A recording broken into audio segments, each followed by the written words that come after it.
Does that. All right, go for it. All right.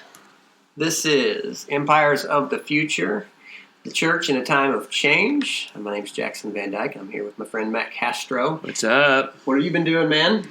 Well, I have, me and my family have been back and forth to Nashville over the last 2 weeks of holidays. We went down to see family for Christmas, my wife's family in Brentwood, which is the south of Nashville.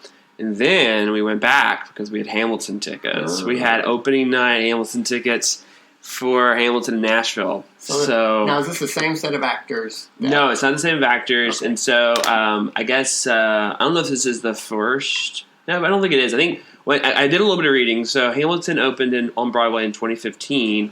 And then a few years after that, after the show was so successful, they had a run in Chicago. Mm-hmm. And now I think this is maybe this is their first year, maybe their second year of kind of the national tour. Okay. And so they are in Nashville we had New Year's Eve tickets, and I think they're there till like the 13th of January. And so yeah, it's a newer cast. Yeah. You know, so I think some of them may have done on Broadway for Hamilton after the original cast had stopped doing it. Mm-hmm. But yeah, it's all music. So if you listen to the album, you basically get the gist of everything. There's no like dialogue in between songs.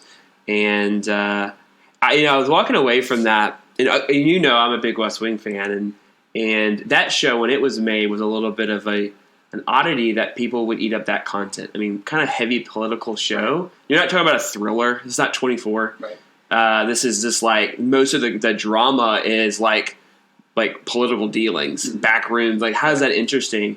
I thought the same thing walking away from Hamilton. How did a show about a founding father that was never a president would catch on? Like, what a risk. Right. Like, if you would have pitched that show or that musical, like, and people are like, what is it about? It's about who? Alexander Hamilton? Mm-hmm. He's the main focus, not George Washington? No. Right. And it's going to be hip-hop music? Yeah, and it's going to be about, like, him and, all their different viewpoints on England and independence, and then about his and Alexander Hamilton's arguments for a national bank that was going to, be popular. Right. It's like, it's quite fascinating that it took off. I mean, it's interesting how things like that, like, you would never think that would work, but it worked. And it was very enjoyable. I was very entertained by it. So yeah, I'd like to see it. Yeah. Sooner or later. It's worth more going interested, to. I guess, than the average person in stuff like that. Like, political science fascinates me. Like how to lead people. Just yeah. And then what you think will work and what doesn't, and what you would never think would work. I mean, and part of the same guess is things like this. Like you're saying, like, why would people be into this? I would not have expected. And if you're not familiar with Hamilton, all the actors are mostly minority African Americans are playing characters that were white. Right? Thomas Jefferson's played by a black man. George Washington's played by an Asian man. Hamilton's played by an Hispanic man. And you're like, how's that work? But with the style of music and even like the major themes of the show, you have Alexander Hamilton, who was an immigrant to the United States. He didn't come from aristocratic bloodline and things, and he rose to a very prominent position in the country. Mm-hmm. That helps in a world where we're talking about inequality. We're talking about how do you get out of poverty if you're an immigrant or you come from a family background where none of your parents went to college or these type of things. So I think it's an interesting viewpoint, and I could tell like my generation or maybe a little bit younger really enjoying the show. Where if you're from another generation, you probably couldn't get over those hurdles. Like, what? Washington was white or Jefferson was white. Why is he being played by a black man? And that can cause some people like, I don't know if I like this, but I think it's definitely, people my age love it. We eat it up stuff. So we're not too concerned by, those historical, independence or, anyway. So yeah, so that happened. What have you been up to the last few weeks? Let's see. I've been home from the Passion Conference now 4 days. So I am depassioned. Depassioned. Yeah. It was good. I've been 5-6 times now, and it's something I think everybody ought to experience once. Yeah. It was huge. So it was just a single location this year. The Mercedes-Benz Arena, smack in the middle of Atlanta, 65,000 college students. So wow, I've never been. I've been to I went to one. This is so random. I went to a Passion event, not in the United States. When I was living in Sweden, they did like a world tour, and they came to Stockholm. And we went. It was a one-day thing. You had the Passion band. I think Matt Redman played, and Lily Giglio spoke. This was in 2006? That sounds... No, it wasn't 2006. It was... I want to say 2000... I want to say it was 2008. Okay. Maybe? My first Passion conference was 2006. Okay, yeah. So 2008. So it was a one-day thing, and there were still a lot of people. Not as many, obviously, as that were in the Mercedes Stadium. Right. So, I mean, was it full? Yes. Wow. So they did not do like a center stage. They did on one side. So that means they can't seat in a certain section because it's a single side stage. But I mean, it was loaded. There are so many people. Wow. So we were talking 3 a little days, bit before. And that's where I was over New Year's Eve. We were talking a little bit before. Like, it's probably the biggest Evangelical Christian event of the year. I can't think of another event that would. Well, yeah, we're not renting out spaces like this all the time. I have no idea what it would take to rent out the Mercedes-Benz Arena for even a day. Yeah. But they did okay. I mean, the tickets run $120 to $160 or something like that, and so you do the math. They had some money wrapped up in it, and they filled it up. So who is, not to take too much time with this, but who would you say was the best speaker? So this is my first time ever hearing Ravi Zacharias. And, and I knew he would kind of be my alley. Pretty popular apologist, right? Yeah. And I mean, one of these people who's so incredibly intelligent, clear in the way that he speaks, and just well-versed in not only apologetics, but he's one of these guys that knows how to appeal to people. Yeah. Knows. It's a guy who knows his business and then marshals his intellect to keep the attention of the people he speaks to. He's a student not just of certain disciplines, science and philosophy and all these things, but then he's a student of how to speak to people. So he was phenomenal. I'd never heard him before, and so that always colors you because I've heard Lily Giglio quite a few times, and he has had the talk that he did in 2006 was mind blowing to me. He did a universe presentation of this is the scale of us and the size of in the universe. He made it very relatable. Talked about if this ruler represented the universe, and he just did different things to let you know about the scale. And so it's an interesting place that Passion has landed now because there's got to be a concerted effort to put next to a world class speaker, kind of like a pop culture representative. So you have people from Ravi Zacharias, John Piper, and then you'll have a Tim Tebow and a Sadie Robertson. Yeah. And I mean, I would love to exit interview college students because even the college students that were with me, I didn't, I have no desire to run down anybody, but it's pretty obvious that some of these people knew a lot more about Christianity, culture, what's going on than others, and so everybody did a good job. But some of the messages were very powerful and impactful, and so for instance, I mean Tim Tebow's there because of his platform. Oh, sure. He is not a speaker that comes with arguments nor rhetoric that you just kind of go, wow, never thought of that, or but you appreciate his heart, and so so it was a good experience. I feel at this point, having been quite a few times, I've been doing this a while, that you just kind of steward young people to these things. Go, look, you're not in this alone, but also don't be blown away that this is not what Christianity is necessarily. This is a small part of what we do. This is a pep rally mostly, and so it's good for what it is. Now, that's interesting. One other thing, on the way home, as is so common, everybody slept on the way back from Atlanta except for me. And so I put in a headphone and I listened to a new podcast that I ran into called Presidential. It's been around maybe 5 years, so I guess they're done with their project now. So the project is basically to gain an understanding of presidents and their temperament, how they adjusted to the office by taking it, how they applied their temperament to leadership, and I think it's phenomenal. What is it called? So it's called Presidential. Presidential. Okay. Yeah. So it's Washington Post. Cunningham is her name, and she just does a great job. She interviews people from the Library of Congress, and you know, they interact with the materials that these people wrote. And great. Here's how good I can tell you this.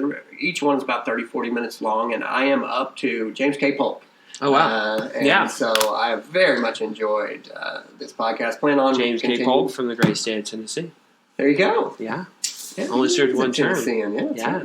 Chose to serve only one term. Yeah. Yeah. They discussed that. Yeah. They discussed why that was and whether that was a good decision or not. Her signature question is, what would it have been like to go on a blind date with this man? And that's a great way to think about their personality. And so I've learned already some. I would guess Andrew Jackson would just eat with his hands. He just seemed like a pretty macho dude, right? What they said about him was that he worked his whole life not to be considered as backwoods as he was. Okay. So that he would not have done that because he wanted to put on the airs. That was sure. Pretty much well known that he did that his whole life. I'll have to listen to this. Yeah. To live up to what he was not considered to be. Yeah, I think you would really like it. Yeah. I mean, one thing I can say about it is that I have actually made efforts in the past, especially about these lesser-known presidents, to kind of, in my mind, firm up, okay, who was this person and what? Yeah. And there's not been a lot of it's very difficult to do. You know, you start reading about these people, and it's like, well, here's a pretty involved, foreign policy crisis. And kind of like, I know nothing about this person. I just, you're getting a kind of handle of the actors on the stage, and you can't keep. And the podcast does a great job of helping you to think through. This is what they were basically like. This is what they brought to it. This is what people thought about them, and this is what they managed to accomplish. Yeah. So far, my favorite, John Quincy Adams. Got a fascination with him now. Yeah. And who is a far stronger, who is from what I've read, a true genuine believer in Jesus Christ, but his father was not. And had conversations with his father, John Adams, because John Adams was a prominent Unitarian and did not believe in the divinity of Christ. And Quincy, recognized the lack of true, genuine faith that his father did not have. And it's just that I thought that, and there's more to that story, obviously, that I've never really dove into. But yeah, the whole there's one of my favorite parts of the show, Hamilton. I think the best part, the funniest parts, is when George's parts that he has in the show. He comes out and he has a song where he's basically, it's kind of a love song to America. It's like, I'm your man. We had this arrangement, right? And he's basically saying, I'm gonna kill your friends and family to show you how I love you.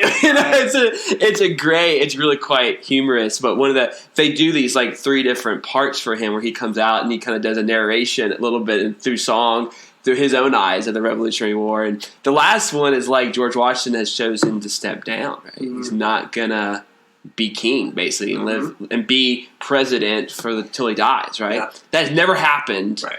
And King George is like, what? He's stepping down? You can do that? He's like, why would he do that? And he said, well, who's going to be the next leader? And he goes, oh, John Adams, the little guy, he came to visit me? That guy? He's going to be your president? He'll be crushed. He'll be eaten alive. He'll be so small because Washington's still alive, right? Yeah. And, just to kind of that Washington, that God, during that particular time in history, placed that particular individual, with basically the opportunity to have ultimate power and chose not to, and stepped down after 2 terms because, really, honestly, he didn't love power. He preferred his home in Mount Vernon over that. It's just, what that did, it changed how much changed history and changed leadership to a point where King George III's like, you can do that? Like, right. Who does that? Who steps down when they could have ultimate power? It's just an interesting thing. Yeah. Cool. And here we are, people are afraid that if Trump if he got kicked out of office, would he leave, Right. Like there's this fear. It's like, right. But in America, when you lose or whatever, you step down. Right. You walk away. There's no armed conflict, right? There's no raising of an army and, right. Drawing lines and who's siding with, this president who had power or this new one who's, won a fair election. So right. In our country, we don't have to worry about that.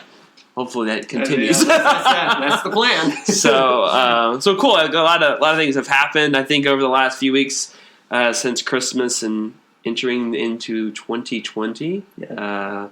Thankfully, I think one of the news shows or one of the major shows had a Barbara Walters 2020 moment with the lady from SNL.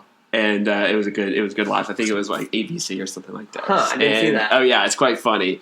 Barbara Walters in her 2020. Everyone was hoping. This is 2020. This is 2020. All the time. So you something did happen though that may be a little bit smaller of a story in the kind of the larger world, but especially a huge story in the kind of evangelical Christian world. Yeah, is the you mentioned it, so you go ahead and you can.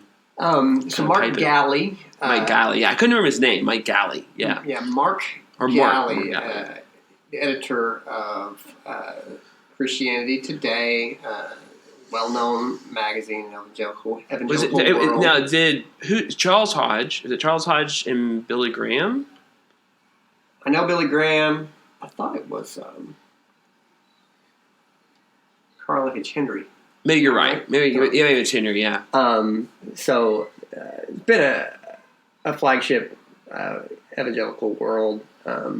Baptist churches are funny because you're going to have people who don't even know what this magazine is, and you're going to have people who read it regularly. And, right. Sure. And so, which for us to go to seminary and then you hear talk about how influential these things are, it's like, well, I mean, there's influence, but then also there's plenty of people who just don't care at all. Yeah. Which is where, church politics gets going because, you think these are people telling some party line and then those people don't even know who you're talking about. Right. So, you're right. So you have that. But what happened was that Mark Galley wrote an editorial basically saying, and this was shortly after the Trump impeachment was concluded in the House of Representatives, said, look, this guy's not fit for office, and he needs to not be in office anymore. He said, I know that the Democrats have had it in for him, and that they were looking to impeach him, but he said his behavior is just reprehensible, and so he should not have this office anymore.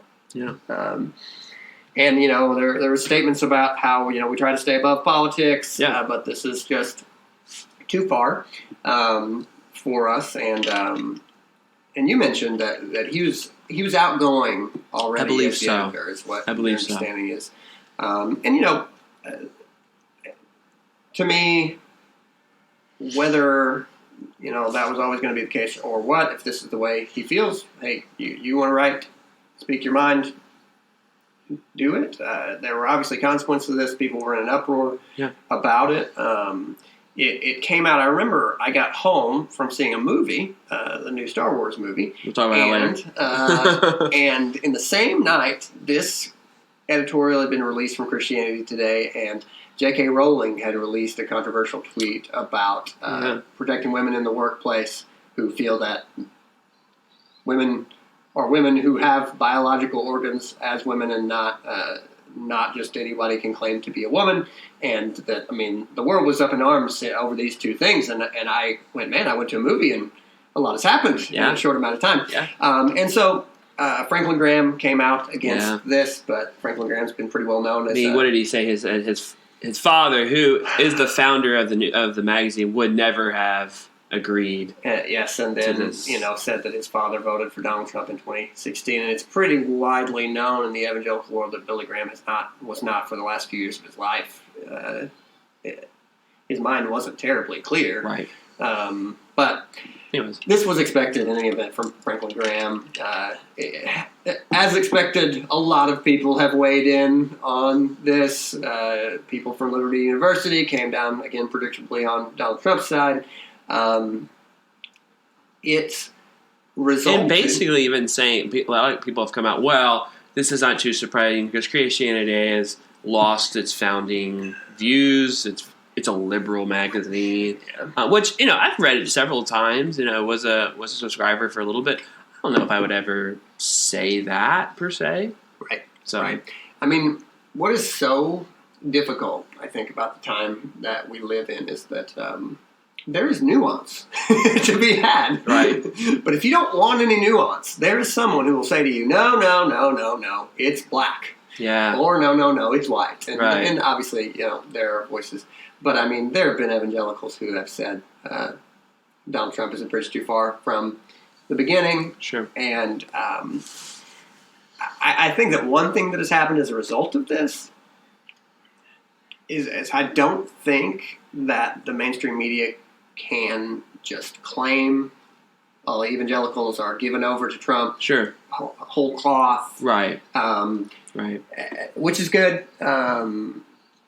Just because it was never good to be perceived that way, nor for it to be as true as it could have been. There are a lot of evangelicals who, just, and still are, who say, hey, what do you want?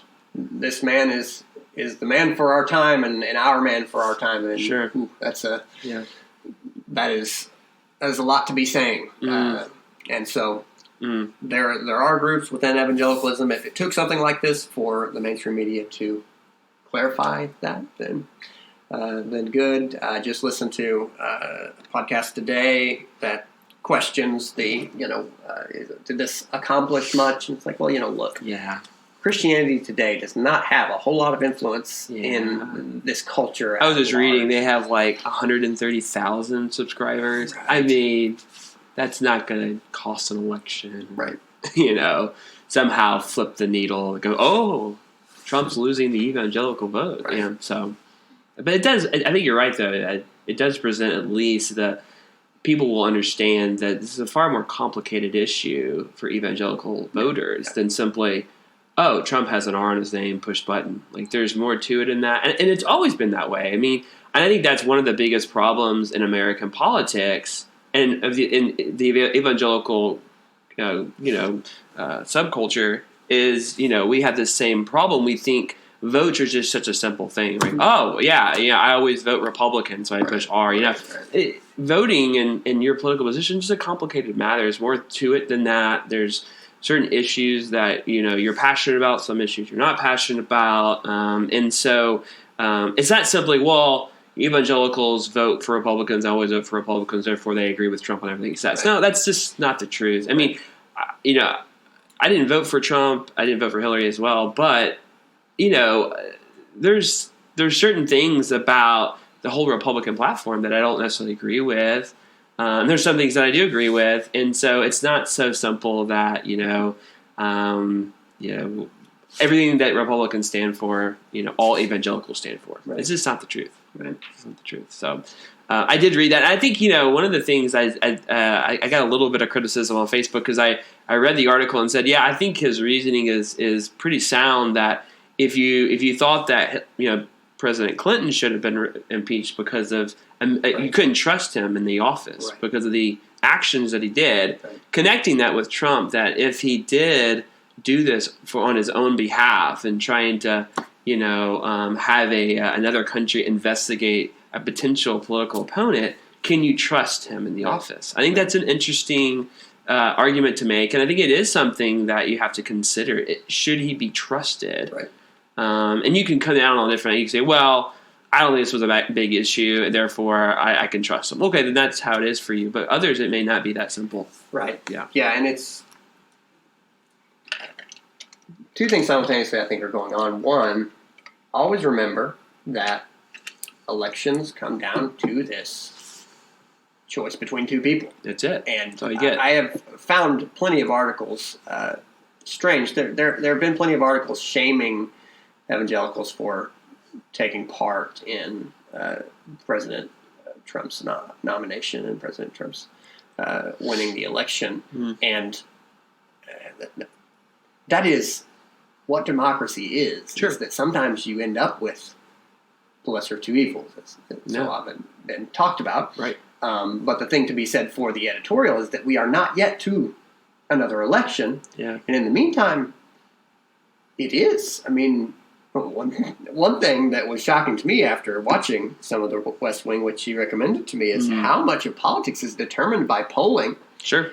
And these types of articles are exactly the sorts of things that sway polls. Right. And that's how politicians listen. Oh, yeah. Politics is downstream from culture. Absolutely. And in a lot of situations, and this is just one of those, that, look, Donald Trump needs the evangelical vote. Oh, yeah. And for a major publication to come out and say, look, this is not good enough,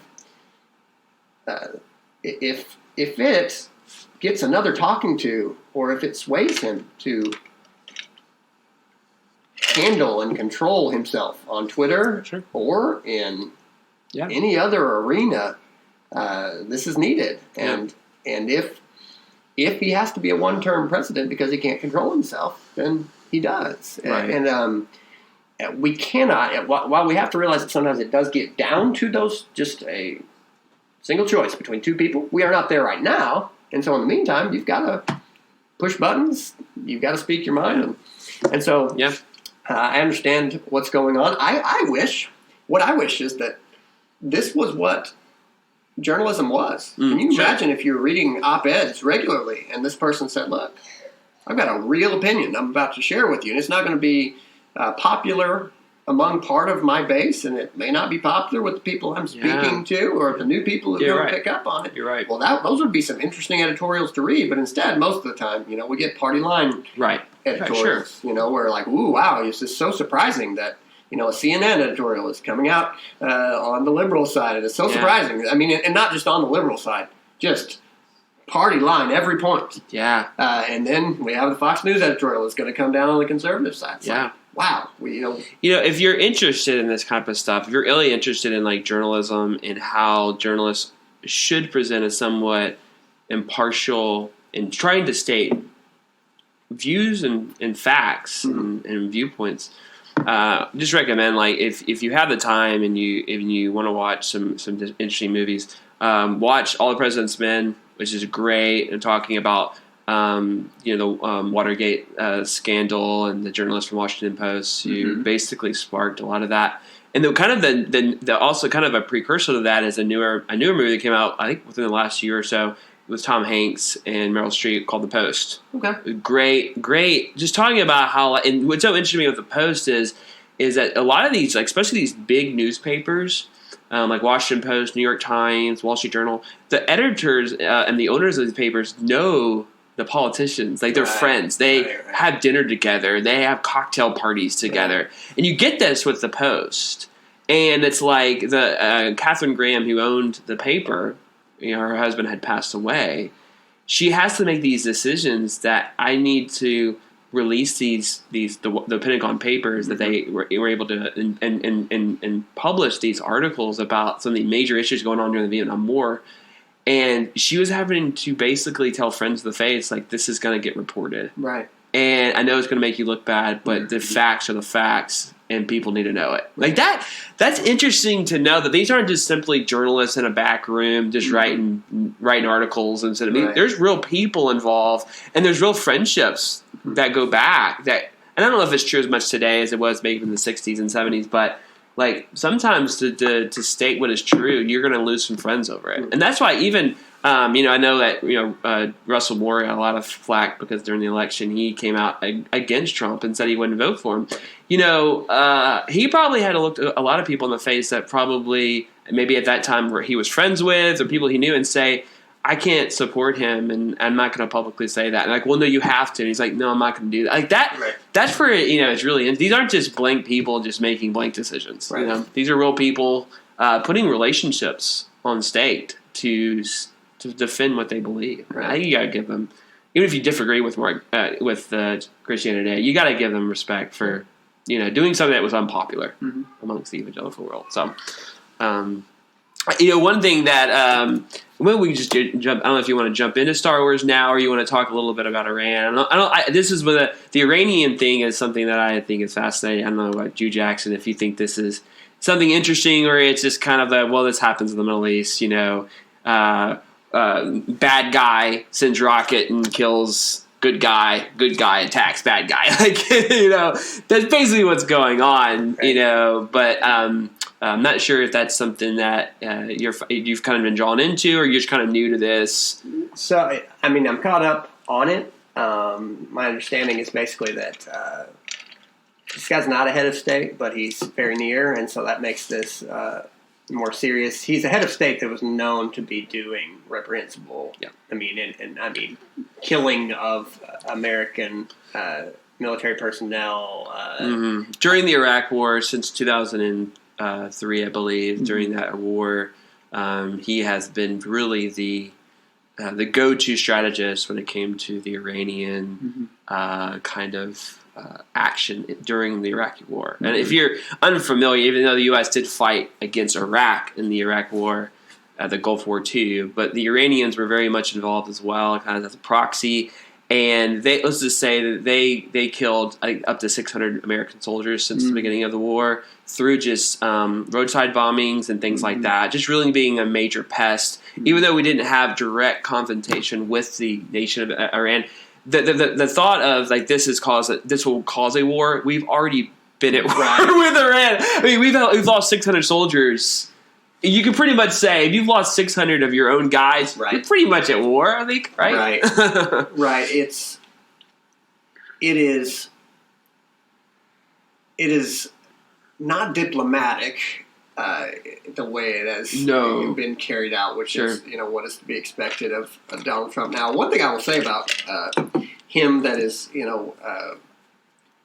that could be a sign of there could be more people who come along and end up being leaders like this. As you think about President Obama, who seemed pretty set on being considered a good guy in pretty much every situation, and so would solve a lot of these situations by financial means, and however you slice it, trying to make it less interesting financially for people to continue to carry out warfare. From a psychological angle, if you reward people for bad behavior, it only encourages more bad behavior. Now, if you want to keep your hands clean, you want to, hold off a current problem and just hope that it goes away, then maybe that was his thought process behind it. Now, here's what I mean to say. Donald Trump is content to be considered a bad guy by a lot of people, and that is uncommon in politics. That's very uncommon in politics. And there are examples of presidents who have behaved that way, but not in the current media ecology, where, people will put videos of you and acts that you have perpetrated and done, and look how horrible this guy is. And that makes for just a very strange game. I've listened to people talk about how difficult it is to assess what's going on with Donald Trump as far as his electorate, because this is a guy who, think about presidential candidates ruined by controversy and scandal. Just go down the list. Who was the one in the Democratic primary? Johnson. John Edwards. John Edwards, who had an affair, and it's just like, okay, this guy's obviously done. Yeah. He was done. Seriously. He was done. And meanwhile, Donald Trump has had pretty much every type of problem morally. Yeah. And I've heard people say, it doesn't stick. It doesn't stick. The dirt doesn't stick to him. And that is not what we have been taught to understand about electoral politics. And so, in addition to that, he just walks around saying, I'm going to do what I do. I don't care what you think of me. And in fact, I'm going to thumb my nose at you. And I will push back. Yeah. And so that makes even more this year, while I don't look forward to all of the commercials and debates necessarily. No, they're not debates. Not going to be debates. Yeah. Still, it is interesting to go, how much longer can this whole show go on? Yeah. Considering that, yes, there's a lot of dirt that seems to not be sticking to Donald Trump, and meanwhile his approval rating is pretty low. But meanwhile, you have Barack Obama coming out and saying, hey, Democratic Party, let's not just stick to the activist wing. Let's kind of move toward the center and try to attract people to vote for us. And mostly, from what I've seen, the candidates are going, no, what do you know? Yeah. We're progressives. You're so last year. You're so 5 years ago. Yeah. Which is hilarious about the whole progressive thing. I wonder what Barack Obama, who is, if there's somebody who is a progressive, he is one to be told, like, hey man, you're done. You know nothing now. It's so weird. Just to kind of say it out there, I was working on the major general's name today. His name is Qasem Soleimani. And from what one of the American generals said his death is probably more of a positive thing to American interests than even the death of Osama bin Laden. Yeah. So that this guy, so what I know is I read a little bit about him. It's fascinating. He joined the Islamic or the Iranian Revolutionary Guard as a child, very young age. Mm-hmm. Kind of rose up the ranks, and a long time military guy. Mm-hmm. Was the one that really established the whole Iranian strategy of proxy wars, like Hezbollah has been a pest to Israel. Basically, another militia that they have that they kind of give resources to and arms to in Syria, in Yemen, and Iraq. This guy is like kind of the mastermind of Iranian kind of proxy wars that have been a huge impact in the Middle East, and it's caused some serious problems in the United States. One of his biggest plays was the whole attacking the oil ships coming through. They attacked a British ship. This guy is like he is a pretty important person when it comes to Iranian foreign policy. I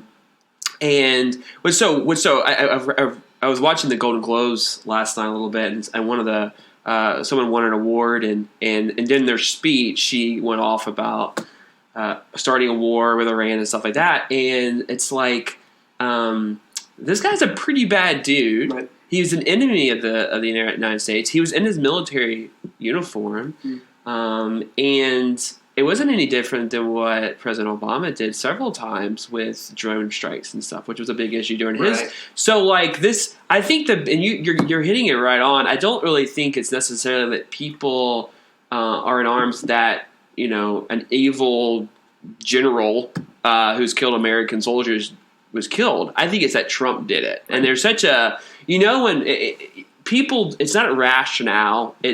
It's just I don't like him, and so everything he does, I'm against. I'm opposed to, and the problem with that is that it's not you're not really thinking about the issues. You're not really putting any thought to the variables involved. You're not trying to understand any of the descriptions. You're just like blanketly going, I support or I disagree, and both are not good. Right. Not good at all. Yeah. So anyways, and there was a long article in the paper today about Joe Lieberman, who was the vice president with Al Gore, I believe. He's a Democrat from Connecticut, and he's Jewish, so he's always kind of been more conservative when it comes to foreign policy and stuff. He wrote this long article saying we have kind of lost that kind of American philosophy of we disagree when it comes to domestic issues, but when it comes to foreign policy like this, we're together, we're unified. He said this has kind of sparked that we aren't even unified when it comes to an evil guy who helped kill 600 American soldiers. Oh this guy can't be attacked. Right. Like we can't even agree on that. That's troublesome as we go forward as a nation. So it's I saw Colin Kaepernick put out on Twitter that he's gotten involved in Trump killed a brown assassinated. man. Assassinated, I think is the term they're liking to use, yeah. And that is the lens. That's how you understand that, and it's just kind of like, wow, what? Now there's an indictment of identity politics right there. Yeah. The world is just more complicated than that. And one of the strangest things is that there is not an understanding of, like, guys, you are protected here from the entire Islamic State umbrella. Yeah. and it is not a happy place to walk around, to have no choice for life. Like, you're either going to join in with this regime, or we could kill you or worse. That's really what's going on in Iran. If you wanted to be Colin Kaepernick and you wanted to speak your mind, they're going to put you in jail. They're going to kill you. Like, that's really the point. You fall in line. When we talk about freedom of the press, when we talk about freedom of speech, or freedom to assemble, or freedom to practice whatever religion you want, that's not allowed in Iran. Right. Their leader, the Ayatollah, is the supreme leader.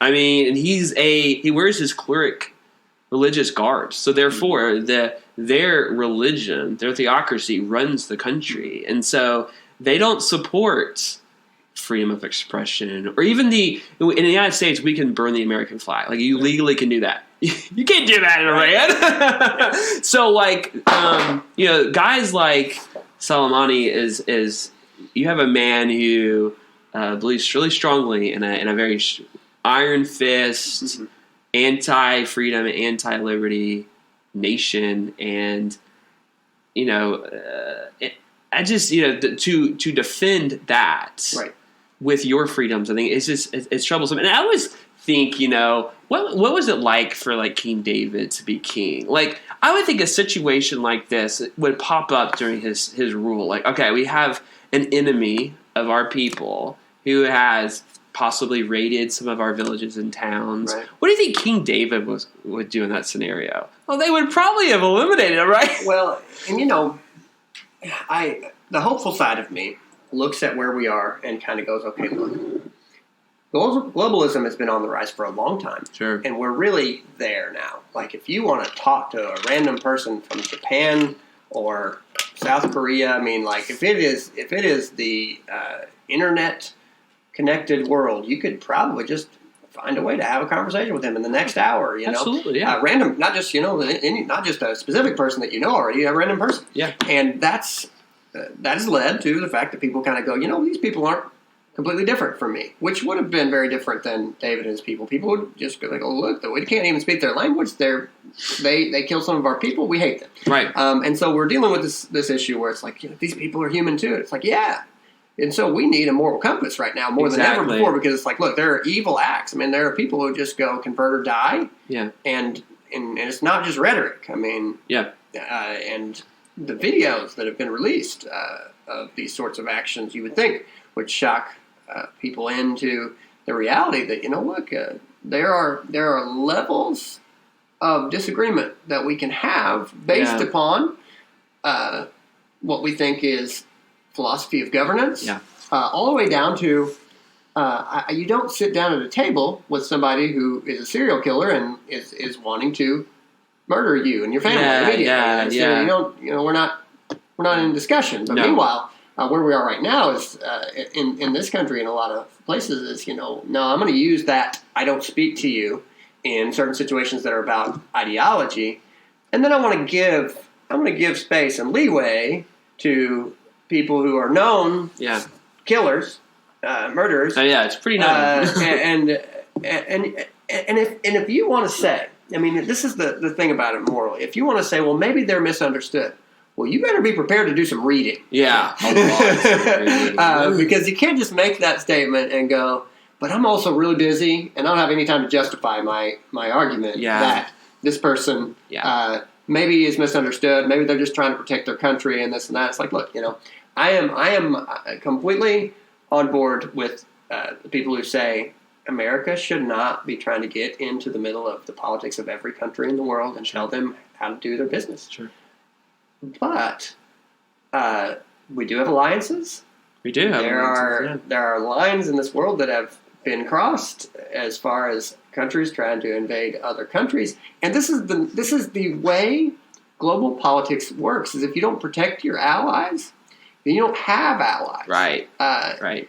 And you also don't have the benefits of people want to talk about everything that has to do with the Middle East has to do with oil. Well, yeah, it's a major.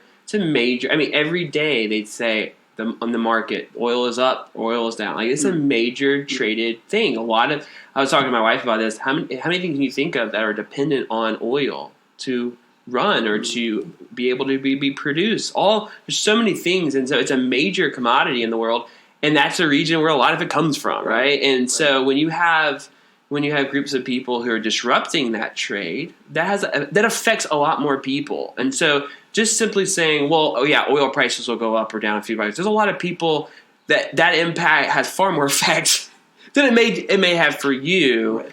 And so when you have an individual or you have a nation that is trying to compromise that, God has, this kind of presented more of a biblical argument for it. God has, it says this in Genesis chapter 9 that it's talking about like if blood is shed, they should be held accountable, right? Mm-hmm. And you get into Romans 13 where the importance of the sword being given to the government to enforce justice. And I love how Jesus, people say, well, Jesus was anti-war. Well, Jesus had fairly good relationships with military people, right? And never ever told them, hey, you should probably quit what you do as a profession. You should no longer be a centurion or a soldier, and you should be something else. Like he never says this to them at all. Actually, he says almost the opposite and says, this man, there's no one else in Israel that I've seen the faith of this Roman centurion. So I think, I think in this particular issue, I think Trump did the right thing. I'm not sure if he made the decision to do it or if others made it, but I think this was the right thing to do. And hopefully people have seen evil people do evil things. And one of the things the government should do as a part of what it does as a role of its citizens is to strike evil with justice. Well, I mean, it also says live by the sword and die, and you will die by the sword. And, sure. And so you have, it's one of those deals, a good reading of Romans. It is very easy to get confused in the discussion of salvation and the history of Israel and other things, but it is an important principle to understand that the government bears the sword. They do. And it's not for no reason that God has set up measures by which the evildoers will be prosecuted, both inside of a country, and that heads of state have always had to make hard decisions about fighting for their interests, protecting their people, and that's what they're there for. That's right. Those are, it actually clarifies government a lot to understand that internally, the punishment of the evildoer is the number one job of government. Yeah, right. And then externally, the protection of the people. And yes, questions get complicated from there, but this is in there. This is in Romans. Yeah. But I mean, yes, in this arena, Donald Trump has chosen to be one who will live by the sword. Mm-hmm. And so this is, I'm not going to say this is new territory for him as far as his kind of personality has always been this way. He's operated like this as a businessman, and he's now operating like this as a head of state. Yeah. But that's something I pray and hope that he's dealing with God about. Because to take a life as a government is not a simple matter. Right. And the consequences that will arise. People talk about what will happen through this. Will war? Well, like I said before, war has already happened. Right. We are at war with Iran through these different proxies. However, will there be a full frontal war with Iran? Most likely not. Right. But the U.S. based off by God's sovereignty, the United States is involved in the Middle East. It seems like they will continue to be involved in the Middle East. Mm-hmm. And even though President Obama and it seemed that even Trump at times have wanted to get out of Iran, out of the Middle East, instead of being kind of dragged into it, I just think it's just something that we will always have to be involved in and stuff. So yeah. I would like to transition to Star Wars if that's okay. And I did see it during Christmas. I actually saw it on Christmas Day. All right. Okay. I saw it as well.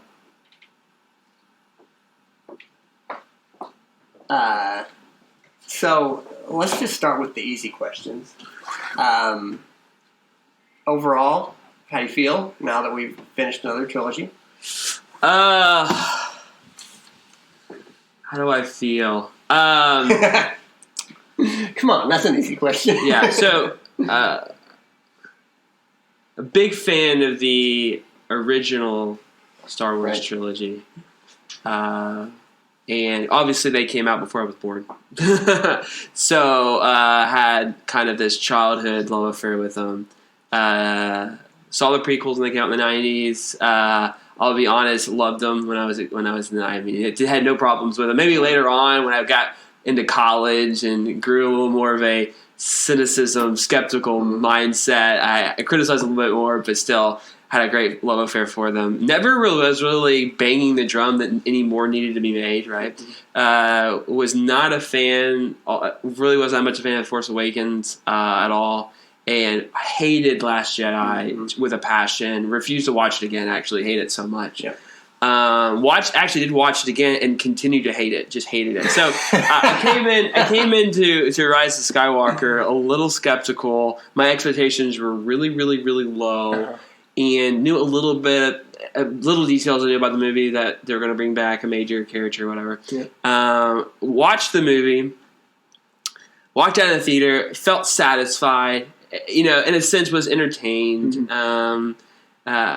However, thinking about the movie after seeing it a little bit more, has some really major issues with all three movies together. Like as a trilogy, I think they were garbage. Just complete garbage as three movies, part of a trilogy. I thought they were just horribly designed, horribly kind of structured as a story, and have no idea what Disney is going to do with them after this. Yeah. Because my thinking is it seems like Star Wars movies are a bit broken as a thing. Yeah, they've made a lot of money, but you don't. I mean, is that what they make them for? To make a bunch of money? Because it feels like Star Wars is something. It's not about making money. It's something else about them. There's I don't know what a lot of people's kind of childhood is connected to them.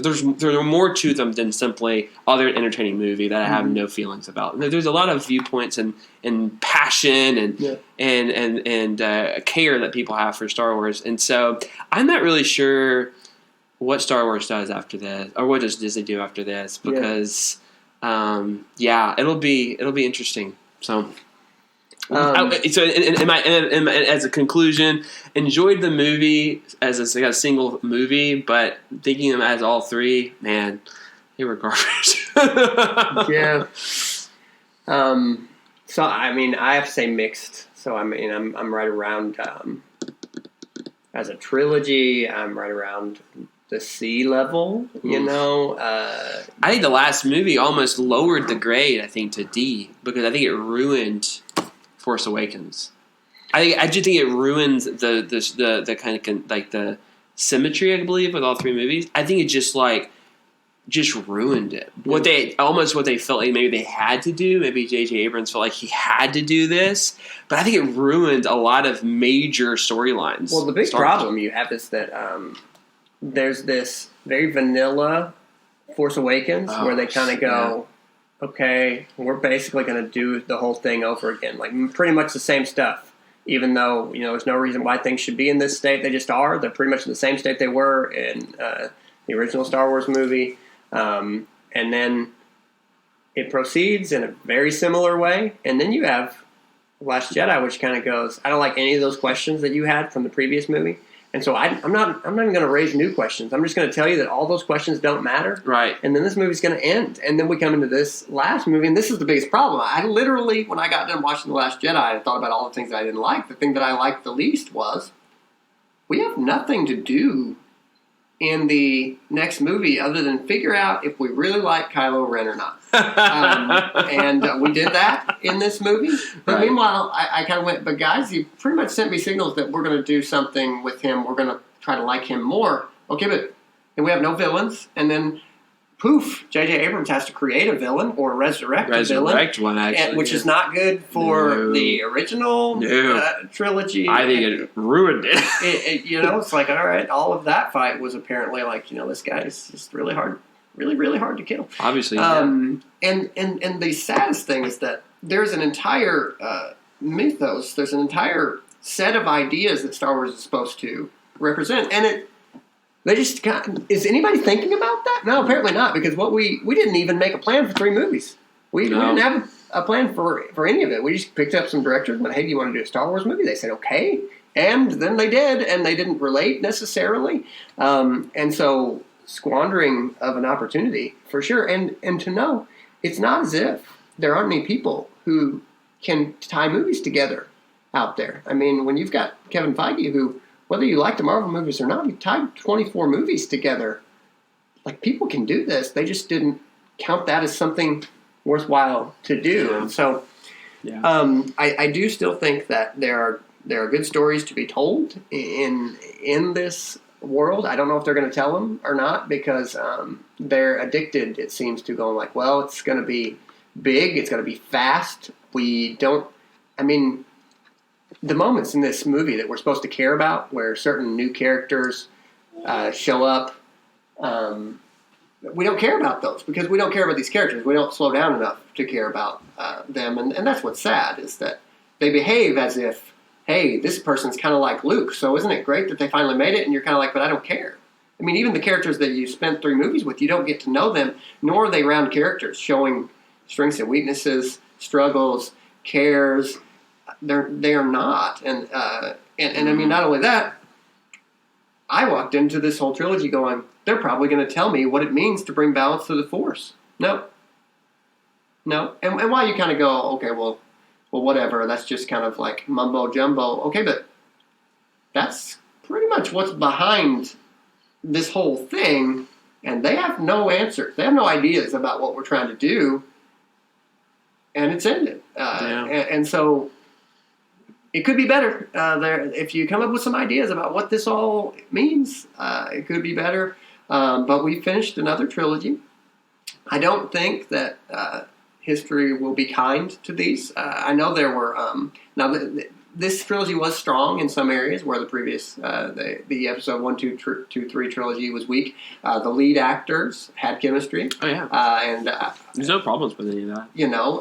There were things that worked well. I won't say the script was just phenomenal, but in a lot of ways, on the whole, better. Mm-hmm. But still, if you look at episode 1, 2, 3 trilogy and then this 7, 8, 9 trilogy, there's just no idea like what the Force is, why we're doing it. I mean, you have that episode 1, like, oh, there's midichlorians out there, and then that never gets mentioned again, because that was an idea that, we didn't particularly like, but it's like, okay, but what's going on? What are all these people trying to do? And then to basically go like, well, we're going to have Palpatine come back because there's always a dark side, sort of, and then there's always a light side, but then we don't, and I guess the end of the movie is we don't exactly know what to do with this, so we'll just move on. It's like, well, okay, I guess that's what we can do here. So yeah, pretty mixed. The Rotten Tomatoes thing is hilarious, because The Last Jedi is very high among dignified critics and very low among audience goers, and now this Rise of Skywalker movie is pretty high among audience goers and very low among critics. And I don't know what to make of that. It'll make a bunch of money, and which was inevitable. Mm-hmm. And maybe that's. I think that's the problem with people who want really good stories, right? I mean, Star Wars is loved because it's a good story. Right. Like, it's not something like, well, we like spaceships. I mean, there's plenty of movies that have spaceships in it, or we like lightsabers. Like, it's just a sword. Like, there's nothing. That's just surface stuff. But people like good stories. They like good redemptive stories. They like friends, buddies that go off and save the princess, right? I mean, that's in its essence what it is. And I think, when you get something that's just a poor story, you just have no emotional connection to it.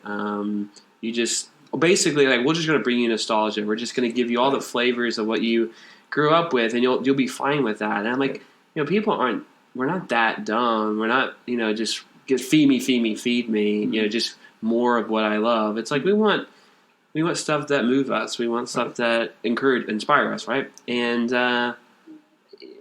Star Wars was that, the original trilogy.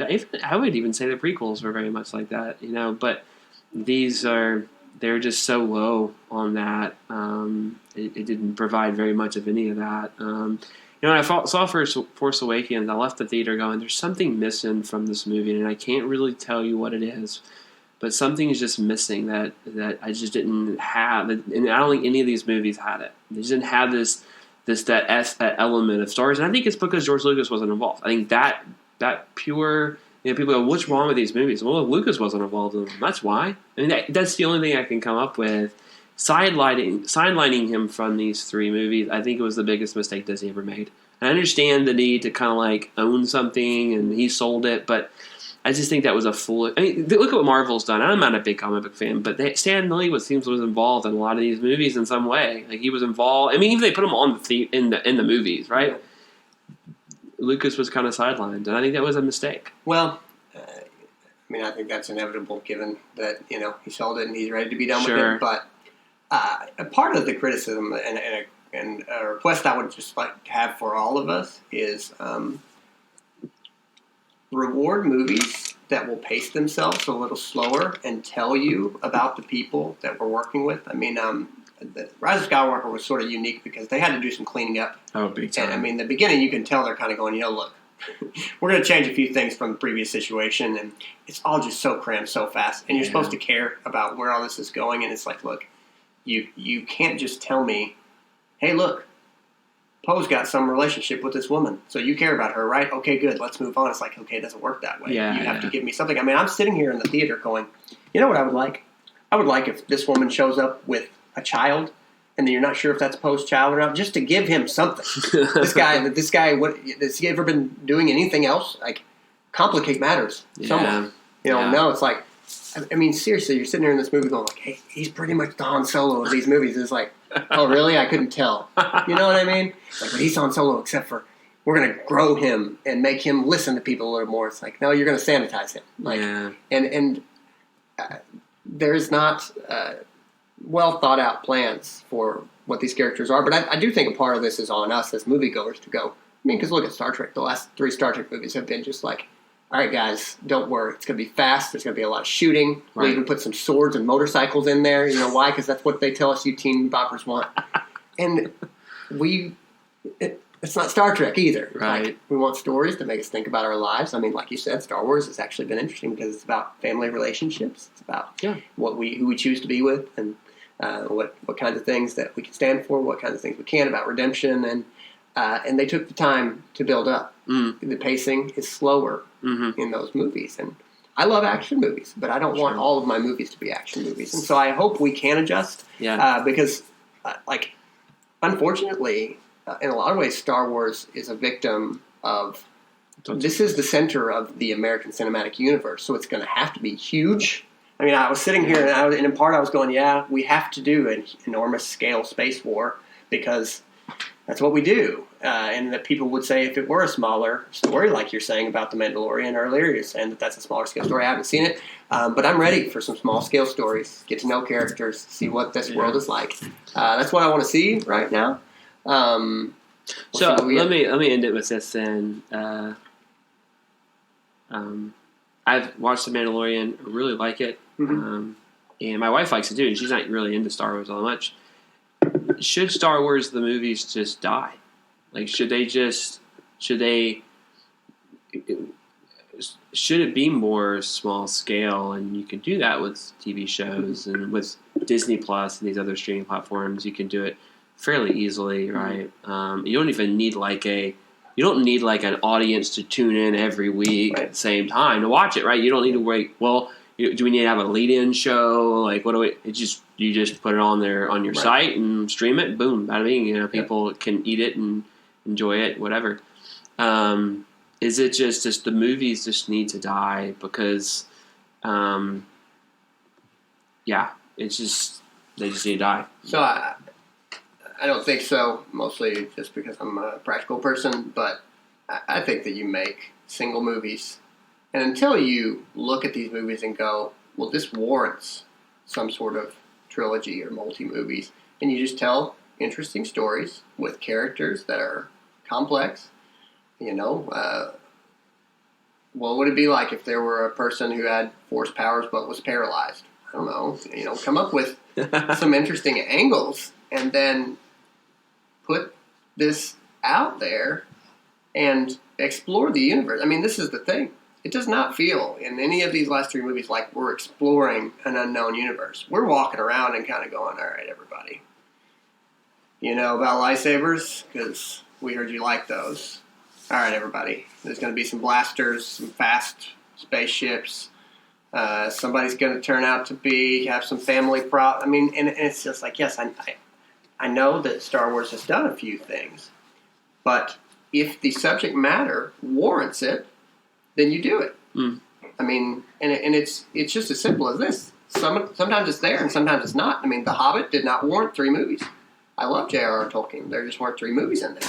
Lord of the Rings could have been, and I have the extended edition. That's all I watch when I watch Lord of the Rings. It warranted more than they gave it. Mm-hmm. Subject matter warrants a certain amount of material, and so I look forward, if we can, to interesting character-driven stories, or even, my goodness, if Star Trek's not going to do complex matters in space, how do we solve trade disputes when, people don't speak the same languages? I don't know. Come up with ideas. Star Trek has been doing it for years. Yeah. Let's explore something new and not just rehash the same things. So, yeah.